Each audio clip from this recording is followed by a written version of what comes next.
Hello everyone, my self John the host. आज हम लोग यूजीसी नेट के रिगार्डिंग कुछ और टॉपिक देखेंगे। हालांकि ये क्लास ज्योग्राफी के लिए डेडिकेटेड है, लेकिन आज का जो क्लास है वो सिर्फ ज्योग्राफी नहीं है, ज्योग्राफी छोड़ के बाकी जितना भी क्लास है उन लोगों के लिए भी उतना ही इम्पोर्टेंस है। तो अगर आप नेट के लिए प्रिपेयर करना चाहेंगे, अगर दिसंबर के लिए यानी 2024 दिसंबर हो, आगे हो, जब भी हो, तो आपको कुछ-कुछ चीज़ करना है, कुछ-कुछ चीज़ नहीं करना है। तो कौन-सा ऐसा चीज़ है जो करना है और ऐसा कौन-सा चीज़ है जो नहीं करना है, उसके रिगार्डिंग कुछ टिप्स एंड ट्रिक्स की बात कर रहे हैं। तो आइए देखते हैं क्या-क्या है। तो मस्ट डू आपके पास क्या होना चाहिए? एक तो है आपके पास शॉर्ट नोट होना चाहिए। ये जो शॉर्ट नोट है, हो सकता है आपने किसी कि जो कोचिंग इंस्टीट्यूशन से हो या फिर कहीं से आपने पढ़ के लिया है, ये हो सकता है। ज़्यादा बेहतर है कि आप खुद से बुक पढ़िए और बुक के हिसाब से अपने हिसाब से नोट बनाइए। इसका क्या फैसिलिटीज़ है, इसका रिवीज़न में बहुत ज़्यादा फैसिलिटीज़ है। अगर आप बहुत जल्दी यानी 10 दिन में एग्ज़ाम है, आप उस टाइम बहुत अच्छी तरीके से रिवीज़न कर पाएँगे, जितना चाहिए उसी की टाइम के हिसाब से आप रिवीज़न कर पाएँगे। इसीलिए शॉर्ट नोट बहुत इम्पोर्टेंट है।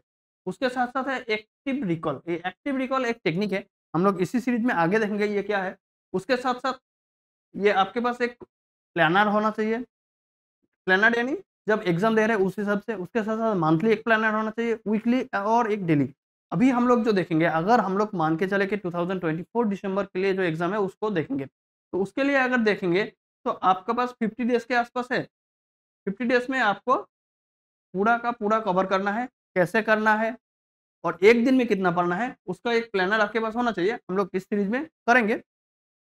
आगे अगर देखेंगे तो एक है सिंगल रिसोर्स मल्टीपल रिवीजन। बहुत ज़्यादा लोग क्या करता है, जितना भी उसको किसी दोस्त के साथ, किसी आस-पास के साथ खबर मिल गया कि ये नोट्स अच्छा है, ये बुक अच्छा है, तो वो पढ़ने लग जाता है।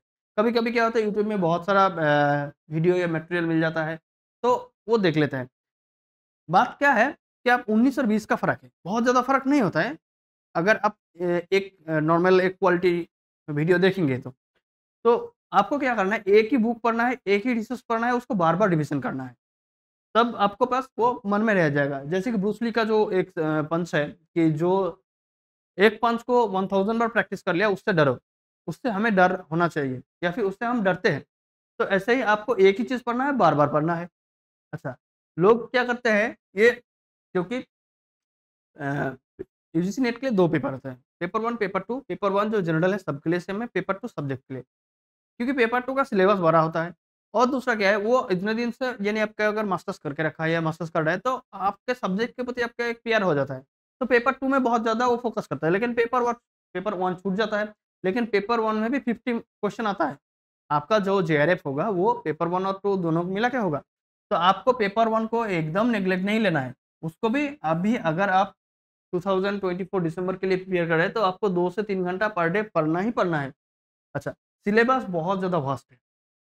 सिलेबस के अकॉर्डिंग आपने अगर इतने साल से पढ़ रहे हैं, यानी ग्रेजुएशन के 3 साल, मास्टर्स का 2 साल, 5 साल से आप वही बुक पढ़ रहे हैं। आपको पता है कि कितना सिलेबस है, कितना क्या है। तो आपको अगर एक बाइंडिंग होना चाहिए कि कौन-सा पढ़े, कौन-सा नहीं पढ़े। क्योंकि इम्पोर्टेंट तो सभी है, लेकिन नेट हमसे क्या चाहता है, उसके लिए आपके पास पीवाईक्यू एनालिसिस होना चाहिए। पीवाईक्यू एनालिसिस के लिए हमारे इसी चैनल में आपको ज्योग्राफी के लिए स्पेसिफिकली मिल जाएगा, कैसे-कैसे हम लोग कर रहे हैं। लेकिन उसी मेथड का अप्लाई आप दूसरे सब्जेक्ट के लिए भी कर सकते हैं। हम लोगों ने मेथड के साथ जो एग्जांपल दिया वो ज्योग्राफी के साथ दिया। तो आपको पीवाईक्यू एनालिसिस करना है। पीवाईक्यू एनालिसिस के साथ-साथ आपने कुछ क्वेश्चन एक दूसरे तरीका का एक दिक्कत क्या होता है, लोग एक क्वेश्चन कर लिया, क्वेश्चन के साथ जो आंसर है वो उसको पता चल गया। अब बाकी क्वेश्चन को नहीं देखते हैं, लेकिन आपको क्या करना है, उसके साथ-साथ और जो 3 ऑप्शन है, 4 ऑप्शन देता है जिसमें 1 आंसर होता है, बाकी 3 ऐसे नॉर्मल रहता है। तो बाकी जो ऑप्शन है उसको भी आपको पढ़ना है कि उसके रिगार्डिंग कुछ-कुछ नॉलेज आपके पास होना चाहिए, ताकि दूसरा बार अगर वही ऑप्शन आए, तो आप उसको ये अंदाज़ा लगा सकते हैं कि आंसर होगा कि नहीं होगा। ऐसे बहुत बार देखा जाता है कि इसलिए इस बार जो ऑप्शन है, वो अगली बार वहाँ से भी क्वेश्चन पूछ के रखा है। अच्छा, ये हो गया पीवाईक्यू एनालिसिस। आपने पढ़ा है, पढ़ने के साथ-साथ आपको टेस्ट सीरीज़ या पहले तो आप करेंगे क्विज़, उसके साथ एमसीक्यू या टेस्ट सीरीज़ प्रैक्टिस करना है, ताकि आपने जो प्रैक्टिस किया वो कितना फ्रूटफुल है, वो कितना इम्पोर्टेंस आपने अभी तक कर पाया, कहाँ आपका गैप है, वो अगर आपको आइडेंटिफ़ाई करना है, तो वो ये क्विज़ और एमसीक्यू से ही आपको पता लगेगा। पीवाईक्यू आपको एक रूट देगा कि ये इस रूट पे आपको जाना है। अच्छा, ये तो हुआ नॉर्मल व्हाट टू डू। उसके साथ-साथ आपको एक चीज़ ध्यान देना है कि रीडिंग एनवायरनमेंट आपका पास कैसा होना चाहिए, डिस्ट्रैक्शन कैसा होना चाहिए। सॉरी, डिस्ट्रैक्शन जो है वो नहीं होना चाहिए। तो रीडिंग एनवायरनमेंट के लिए मैं प्रेफ़र करता हूँ कि टेबल चेयर में बैठिए। टेबल चेयर में पढ़ें, तब कि आपको लगे कि आप पढ़ रहे हैं। कभी-कभी क्या होता है लोग सो-सो के यूट्यूब में वीडियो देख रहे हैं। उसका मन में ये ख़्याल आ रहा है कि वो पढ़ रहे हैं। लेकिन अगर वीडियो देखने के बाद अगर वो वीडियो बंद करके आप अगर पूछने लगेंगे, खुद से पूछेंगे कि अभी तक मैंने क्या देखा? तो आपको पता लगेगा कि आपने जो टाइम वे दिया वो एक्चुअली वेस्ट है। उतना फ्रूटफुल आप जितना सोच रहे हैं वो नहीं है। हम खुद ही खुद को बेवकूफ़ बना रहे हैं। तो आप टेबल चेयर में बैठिए, आप पानी पीते रहिए साथ-साथ। ये क्यों? क्योंकि डिहाइड्रेशन मामला मामला हो जाता है कभी-कभी। स्ट्रेस में पानी बहुत काम आता है। अच्छा, एज़ ए जियोग्राफर आपके पास मैप होना चाहिए। आप जिस भी जब पढ़ रहे हैं एनवायरनमेंट में आपके पास वॉल में अगर मैप होगा तो जब आप कुछ भी कॉन्सेप्ट पढ़ रहे हैं तो उसका लोकेशन आप देख सकते हैं। लोकेशन देखने से आपका एक आइडेंटिफाई हो जाएगा लोकेशन, लोकेशन से इंटरलिंकेज करके आप कॉन्सेप्चुअल क्लैरिटी में बहुत ज़्यादा हेल्प होता है। और आपके पास एक डायरी होना चाहिए। डायरी क्यों? डायरी में आपने कौन-सा टाइम क्या पढ़ा? अगर आप एक डायरी मेंटेन करेंगे तो आपको ये आइडेंटिफाई हो जाएगा। आप जो सोच रहे थे कि 8 से 10 घंटा पढ़ रहे हैं, आप एक्चुअली 4 टू 5 आवर्स से ज़्यादा नहीं पढ़ रहे हैं। वो आप कैसे पढ़ रहे हैं कि 1 दिन में और आपको कैसे ट्रेस करना है, वो कैसे पता लगेगा? वो आपको डायरी मेंटेन से ही पता लगेगा। अच्छा, इसके साथ-साथ आप ये वाला जो स्टॉपवॉच है, अलार्म क्लॉक आप उसको यूज़ कर सकते हैं। आप कितना टाइम पढ़ रहे हैं। इसके लिए आप पोमोडोरो टेक्निक के लिए आपको ये यूज़ करना होता है। हालाँकि ये पोमोडोरो टेक्निक और एक्टिव रिकॉल क्या है, वो हम ही इसी सीरीज़ में आगे देखेंगे। अब डिस्ट्रैक्शन क्या है? मोबाइल एक रिस्ट्रिक्ट करना है आपको, क्योंकि मोबाइल बहुत ज़्यादा डिस्ट्रैक्शन देता है। उसके साथ-साथ सोशल मीडिया का जो नोटिफ़िकेशन है उसको भी आपको बंद करना है। कभी-कभी क्या होता है फ्रेंड्स लोग जो है वो थोड़ा सेंटिमेंटल बातें करते हैं, भाई तू नहीं आएगा। ऐसा बातों से भी आपको जब तक आपका जेआरएफ नहीं क्लियर हो रहा है आपको दूर हटना है। खास करके जो बच्चा दिसंबर 2024 के लिए जा रहा है, आपके पास बहुत ज़्यादा टाइम नहीं है और आपका फ्रेंड अगर सच्चा फ्रेंड है तो वो आपका एग्ज़ाम के बाद भी वो आ जाएगा और आपका दर्द को समझेगा भी। अच्छा, अब देखते हैं कि क्वेश्चन कैसे आता है। क्वेश्चन आता है कॉन्सेप्चुअल क्वेश्चन आता है, कुछ-कुछ क्वेश्चन फैक्चुअल होता है। इन दोनों को कैसे टैकल करें? कॉन्सेप्चुअल क्वेश्चन है अगर, तो आप अगर जियोग्राफी के लिए है तो मैंने एक तो बोला है कि आपके पास मैप होना चाहिए। मैप से आप लोकेट करेंगे, उसके साथ-साथ लिंकेज कर पाएँगे। यानी आप अगर पढ़ रहे हैं तो उसके साथ-साथ अगर डायग्राम बनाएँगे। डायग्राम से क्या होता है, डायग्राम एक नॉर्मल लिंक एक कहाँ से कहाँ किसका लिंक है यानी उसके पीछे क्या था, उसके आगे क्या है। ये आपको डायग्राम से बहुत अच्छी तरीके से आइडेंटिफ़ाई किया जा सकता है। तो एक तो है आपने पहले डायग्राम बना लिया, उसके साथ-साथ आपके पास मैप बना रहे हैं और इन दोनों को जोड़ के आपने जो इन्फॉर्मेशन लिया है, उन दोनों को एक-दूसरे के साथ क्या-क्या कनेक्टेड है, आप खुद ही खुद सोचने की कोशिश कर रहे हैं। हो सकता है आपने जो बुक पढ़ा है, बुक से भी आप सोच रहे हैं। तो वहाँ से आप ये कॉन्सेप्चुअल जो क्वेश्चन है, उसको आप टैकल कर सकते हैं। लेकिन आपके उसके लिए अगर आपके पास नोट्स मेकिंग और एक्टिव रिकॉल टेक्निक, ये जो टेक्निक है एक्चुअली एक्टिव रिकॉल का ही पार्ट है। तो अगर आपके पास नोट्स है तो वो और भी अच्छा है। लेकिन नोट्स आप अगर बना रहे हैं तो पहले मत बनाइए। पहले बुक को पढ़िए, पूरा अंडरस्टैंडिंग हो जाए उसके बाद ही नोट बनाएँ। ज़्यादातर क्या होता है बुक से हम लोग जब नोट बनाते हैं, तो मान लें बुक में 10 लाइन है तो नोट्स अगर हम बना रहे हैं तो वहाँ से लगभग-लगभग कॉपी करके 7 से 8 लाइन बना देते हैं। वो एक्चुअल नोट्स नहीं है। आपको एकदम की टर्म वाइज़ लिखना है कि कौन-सा की टर्म इम्पोर्टेंट है और की टर्म देख के आपको ये माइंड में क्लिक होना चाहिए कि इसका कांसेप्ट ये है, इसका साथ ये लिंक है। तो इसके लिए कांसेप्चुअल क्लैरिटी आ जाएगा। ब बहुत ज़रूरी है और कांसेप्चुअल क्वेश्चन को टैकल करने के लिए भी ये आपको आना चाहिए। अच्छा फैक्चुअल क्वेश्चन, कुछ-कुछ क्वेश्चन ऐसा है फैक्चुअल, एकदम प्योर फैक्चुअल है। जैसे कि हमारा पॉपुलेशन ज्योग्राफी का कुछ डेटा है। इसके लिए क्या करना है? इसके लिए एक तो है आप पर डे एक टाइम निकाल के डेली रिवीज़न करना है। क्योंकि फैक्चुअल डेटा बहुत टाइम से मेमोरी में नहीं रहता है। तो मेमोरी में पहले तो कोई भी आप पढ़ेंगे तो वो शैलो मेमोरी में रहेंगे, कुछ-कुछ बार रिवाइज़ करके वो डीप मेमोरी में जाता है। तो अगर आपके पास टाइम है तो आप फ्रीक्वेंटली उसको रिवाइज़ करें। अगर आपके पास टाइम नहीं है, तो आप अगर आंसर करना चाहेंगे शैलो मेमोरी के ऊपर बेस करके तो एग्ज़ाम से पहले-पहले पढ़िए, बहुत पहले नहीं पढ़िए।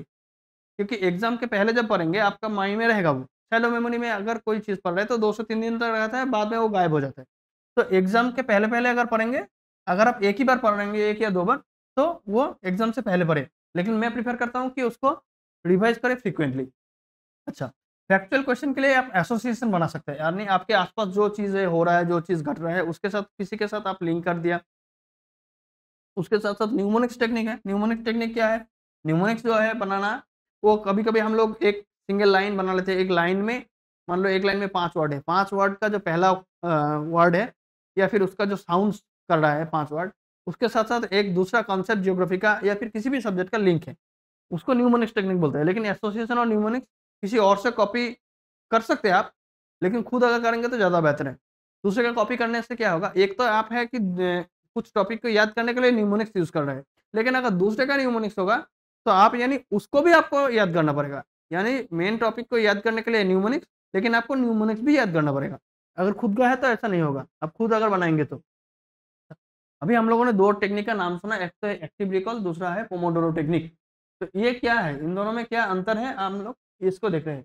एक्टिव रिकॉल के लिए क्या है? आप पहले कुछ चीज़ें पढ़ रहे हैं, तो मान लीजिए नॉर्मली हम लोग जो पढ़ते हैं, एक चैप्टर पढ़ लिया, उसके साथ-साथ आगे जितना आगे हम लोग कोशिश करते हैं कि आगे जाएँगे, लेकिन पीछे वाला जो चीज़ें हम लोगों ने पढ़ा है, वो भूल जाते हैं। लेकिन अब पूरा नहीं भूलते, कुछ-कुछ हिस्सा भूलते हैं, कुछ-कुछ हिस्सा याद रखता है। एक्टिव रिकॉल आपको वो बता देगा कि आप कौन-सा जगह भूल गए हैं। अगर आपको ये पता हो जाए कि आपका कौन-सा जगह वीक है, तब उसको अच्छे तरीके से रिवाइज़ कर सकते हैं। उसके लिए एक्टिव रिकॉल टेक्निक यूज़ करते हैं। तो आपको क्या करना है, पहले आपको जो पढ़ना है, अब नॉर्मली आप पढ़ रहे हैं, वो पढ़ें।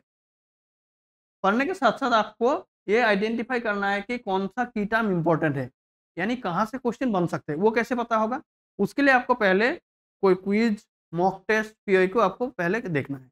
उसके बाद आपको पता हो जाएगा कि जब आप कोई भी चैप्टर या कोई भी पैराग्राफ पढ़ रहे हैं, वहाँ से आपको पता हो जाएगा कि कौन-सा क्वेश्चन बन सकता है यहाँ से। तो पहले वो की टर्म जो हो, वो की टर्म को आइडेंटिफ़ाई कर लीजिए। आप हो सकता है कि कुछ कॉपी में लिख लीजिए, हो सकता है कि जो भी पढ़ रहे हैं उसको हाइलाइट कर लिए। अच्छा, नेक्स्ट क्या करेंगे आप नेक्स्ट बार जब पढ़ेंगे तब आप पूरा चैप्टर या पूरा पैराग्राफ नहीं पढ़ेंगे। वो जो हाइलाइटेड है या फिर जो कॉपी में लिखा है सिर्फ़ उस की टर्म को देखेंगे, उस की टर्म से आप आइडेंटिफ़ाई करेंगे या सोचने की कोशिश करेंगे जो आपने पढ़ा वो पूरा आ रहा है कि नहीं आ रहा है। अगर वो पूरा आ रहा है यानी वो आपका स्ट्रेंथ है। अगर आपको वो पूरा नहीं आ रहा है यानी आपने कुछ-कुछ हिस्सा भूल गए, आपको सिर्फ़ वही रिवीज़न करना है। तो अगर पहले-पहले अगर आप 10 टॉपिक पढ़ेंगे यानी मैं मान रहा था 10 कांसेप्ट, तो पहले-पहले क्या होगा, पहले-पहले 5 से 6 कांसेप्ट आपको 1-2 दिन में भूल जाएँगे। ये आपको घबराना नहीं है। आप नॉर्मली भूल जाते हैं, ये एक्टिव रिकॉल आपको दिखा दे रहा है कि आप भूल रहे हैं। आप ऐसा नहीं कि ये इस टेक्निक की वजह से भूल रहे हैं। ये टेक्निक आपको दिखा रहा है कि आप भूल रहे हैं। तो पहले 5-6 टॉपिक आपको याद रहेगा, बाकी 4-5 आपको भूल जाएँगे। आगे जब जाएँगे तो यही एक टाइम आएगा कि 8 टू 9 कांसेप्ट एक बार अगर आपने पढ़ लिया तो उसके साथ-साथ अगर आपने हाइलाइट कर लिया तो 8 टू 9 कांसेप्ट आपको याद आ रहा है। 1-2 हार्डली भूल रहे हैं। तो अगर आपको ये आइडेंटिफाई हो जाए कि 1-2 भूल रहे हैं, तो आप बाद में उसको रिवाइज़ बहुत ईज़िली कर सकते हैं और जहाँ-जहाँ भूल रहे हैं अगर उसी को देंगे तो आपका टाइम, एफर्ट सब बच जाएगा और उसी टाइम और एफर्ट का आप दूसरी जगह भी काम लगा सकते हैं। पोमोडोरो टेक्निक क्या होता है? पोमोडोरो टेक्निक क्या होता है? हम लोग का अभी जो फ़ोकस करने का जो टाइम है वो बहुत ज़्यादा नहीं है। एक टाइम के बाद हम लोग बहुत जल्दी-जल्दी थक जाते हैं। तो आपको क्या करना है पहले 25 मिनट या 30 मिनट या 35 मिनट आपका जैसे मन चाहे पढ़ना है। उसके साथ-साथ 5 मिनट का ब्रेक लेना है। तो पहले क्या करेंगे 25 मिनट आपने पढ़ लिया, फिर 5 मिनट का ब्रेक लिया, फिर 25 मिनट पढ़ लिया और फिर 5 मिनट का ब्रेक लिया, उसके साथ-साथ फिर 25 मिनट पढ़ लिया। तो ये एक स्लॉट एक सेशन हो गया। यानी 3 टू 4 स्लॉट बना के आपने एक सेशन बना लिया। अब एक सेशन हो गया तो उसके बाद 1 से डेढ़ घंटा आप गैप ले लीजिए, बाकी दूसरा काम करिए। 1 से डेढ़ घंटे के बाद फिर से यही टेक्निक दोहराइए। तो आप 25 मिनट के जब पढ़ेंगे, तो आपको ये बहुत ईज़िली पढ़ने में भी मन बचेगा क्योंकि बहुत ज़्यादा टाइम आप नहीं पढ़ रहे हैं। इसका एक प्लस पॉइंट क्या है, मान लीजिए आपने कुछ चैप्टर या कुछ टॉपिक पढ़ा है जिसमें 5 पॉइंट है। अब 25 मिनट में आपका 4 ही पॉइंट कंप्लीट हुआ है, 5वां कंप्लीट नहीं हुआ है। मैं बोलता हूँ उसको छोड़ दीजिए। क्यों? क्योंकि वो जो 5 नंबर पॉइंट वाला आपने छोड़ के रखा है, वो आपका बैक ऑफ द माइंड में चलेगा कि ये पढ़ो, ये गैप रहेगा, ये पढ़ो। तो अगले वाला 25 मिनट जब पढ़ने का टाइम आएगा, वो आप तुरंत बैठ जाएँगे। इन जनरल हम लोगों को एक बार पढ़ने उठ गया तो पढ़ने का मन नहीं करता, लेकिन इस टेक्निक इसको भी हैंडल करता है और अगर आपके पास 25 मिनट ही पढ़ना है, तो वो 25 मिनट का अलार्म आपने दे दिया, उसके साथ पढ़ने के लिए बैठ गया। तो जैसा भी हो, जितना भी हो उसका ध्यान नहीं है। आप सिर्फ़ 25 मिनट पढ़ना है और क्वालिटेटिव पढ़ना है। तो वो आपको ये आंसर करता है। इसको बोलते हैं पोमोडोरो टेक्निक। अच्छा, ये तो हम लोगों ने देख लिया कि क्या-क्या करना है। इसके साथ कुछ-कुछ है जो नहीं करना है। क्या करना नहीं है? एक तो है मैंने बोला पेपर 1 को आपको ढंग से लेना है। 2 से 3 घंटा आपको हर रोज़ पढ़ना है। उसको लाइटली एकदम नहीं लेना है। क्यों? क्योंकि यहाँ पे 50 क्वेश्चन है। अगर आपके पास नेट चाहिए तो यहाँ से लगभग-लगभग 25 क्वेश्चन सही होना चाहिए, 25 प्लस और अगर आप जेआरएफ चाहते हैं तो इसको 30 प्लस एटलीस्ट सही होना चाहिए। तो एकदम इसको लाइटली लेना नहीं है, 2 से 3 घंटा पर डे ज़रूर पढ़ना है। अच्छा, नॉट टू मच रिसोर्सेज़ यानी जो पढ़ रहे हैं एक ही रिसोर्स सिंगल रिसोर्स को मल्टीपल रिवाइज़ करें, अलग-अलग रिसोर्स से बार-बार मत जाइए। दूसरा है डोंट डिले पीवाईक्यू, पीवाईक्यू के लिए डिले मत करिए, क्यों? क्योंकि पीवाईक्यू आपको एक फ़ोकस या स्ट्रेट लाइन देगा। आप कोई भी स्ट्रीम का हो, आपको पता है कि आपका जो टॉपिक है, जो सिलेबस है, जो बुक्स है, वो कितना वास्ट है। तो उसके लिए अगर आपके पास पीवाईक्यू पहले आपने एनालिसिस कर लिया है, आपने प्रैक्टिस कर लिया, तो आपको एक फोकस लाइन मिल जाएगा और आप उसी के अराउंड जाएँगे। बहुत ज़्यादा भटकेंगे नहीं। अच्छा, don't go for other topic except quality, यानी आपने एक टॉपिक पढ़ लिया, उसको आपसे ढंग से आता नहीं, आप दूसरे टॉपिक में आ गया, तो उसका कॉन्सेप्चुअल भी नहीं आएगा और आपका मन में बैक ऑफ द माइंड में एक चलेगा कि मैंने वो टॉपिक कंप्लीट कर लिया। मान लीजिए ये ठीक से नहीं हुआ, आपने तीसरा टॉपिक पे चला गया, तो आपका बैक ऑफ द माइंड में चला गया कि मैं पढ़ रहा हूँ, लेकिन आपको ये ग्रोथ नहीं दिखेगा। क्यों? एग्ज़ाम हॉल में मान लीजिए आपने इस तरह से पढ़ के गया पूरा सिलेबस, एग्ज़ाम हॉल में 4 ऑप्शन रहेगा, तो या तो ज़्यादातर हो सकता है कि आपने 1 या 2 एलिमिनेट कर लिया, लेकिन 2 रह जाएगा, उसको आप एलिमिनेट कर ही नहीं सकते। ये बहुत टाइम देखा गया है कि कोई टॉपिक हमने बहुत पहले पढ़ा, रिवीजन नहीं किया, तो उसमें ये दिक्कत आ जाता है कि 2 तो मैंने एलिमिनेट कर लिया, लेकिन और 2 जो है उसको एलिमिनेट ही नहीं कर पा रहे। इसका एक तो है आंसर नहीं आएगा। दूसरा कभी-कभी ये आता है कि जो मैंने पढ़ा है उसको नहीं आंसर कर पा रहे हैं, क्योंकि आपको क्वेश्चन का की पॉइंट ऑप्शन देख के आपको ये याद आएगा, ये तुमको जाना-पहचाना लग रहा है, तो जो पढ़ा है उसको नहीं आ रहा है। यानी नेट में ऐसा भी कुछ क्वेश्चन रहेगा जो हमने पढ़ा ही नहीं, तो उसको कैसे टैकल करेंगे? तो आपका टारगेट अगर जेआरएफ है तो आप उसमें बैक ऑफ द माइंड में ये नेगेटिव लूपहोल्स आ जाता है। तो आपको जब तक एक टॉपिक ठीक से नहीं हो रहा है, आप दूसरे टॉपिक में नहीं जाएँगे, क्योंकि एक टॉपिक के साथ दूसरा टॉपिक लिंक भी है और उसका इफ़ेक्ट नेट के एग्ज़ाम में भी दिख जाता है। ओवर कॉन्फिडेंस नहीं होना है। ओवर कॉन्फिडेंस का क्या मतलब, मैंने यहाँ पे बोला आपको पीओक्यू एनालिसिस करना। आपने अभी मान लीजिए पीओक्यू नहीं किया, 1 साल पहले पीओक्यू देखा था और आपने यही सोच रहा है कि मैंने तो कर लिया पीओक्यू, ऐसा नहीं है, आपको फिर दोबारा देखना है। ओवर कॉन्फिडेंस इस तरह से हो सकता है कि आपने सो-सो के वीडियो देख रहे हैं, आपको लग रहा है आप पढ़ रहे हैं, एक्चुअली में वो काम का नहीं है। तो ये वाला जो हिस्सा है, ये ओवर कॉन्फिडेंस वाला हिस्सा एकदम नहीं होना चाहिए, नहीं तो आपको वो एग्ज़ाम के बाद ही पता लगेगा कि आपने ओवर कॉन्फिडेंस हो गया जब उसको एनालिसिस करेंगे। अच्छा, सोशल मीडिया यूज़, इसको रेस्ट्रिक्ट करना है, कोई नहीं जा रहा है, एग्ज़ाम हो जाए उसके बाद आप दोबारा करिए, कोई दिक्कत नहीं। तो हम लोगों ने अभी देखा कि क्या-क्या करना है, क्या-क्या नहीं करना है। आपको कॉन्सेप्चुअल क्वेश्चन कैसे क्लैरिटी करना है, और फैक्चुअल क्वेश्चन को कैसे टैकल करना है। पोमोडोरो टेक्निक और एक्टिव रिकॉल टेक्निक दोनों को कैसे हम लोग यूज़ कर सकते हैं। आपका पढ़ने का जो एनवायरनमेंट है वो कैसा होना चाहिए और कौन-सा डिस्ट्रैक्शन है जो आपको अवॉइड करना चाहिए इस एग्ज़ाम के दौरान। ये हर किसी के लिए एप्लीकेबल है, हो सकता है वो जियोग्राफी के लिए है, हो सकता है कोई अदर स्ट्रीम के लिए भी है। तो आपको अपकमिंग जो भी आप एग्ज़ाम दे रहे हैं उसके लिए डेडिकेटेडली पढ़ना है। चलते हैं, मिलेंगे नेक्स्ट वीडियो में। Thank you.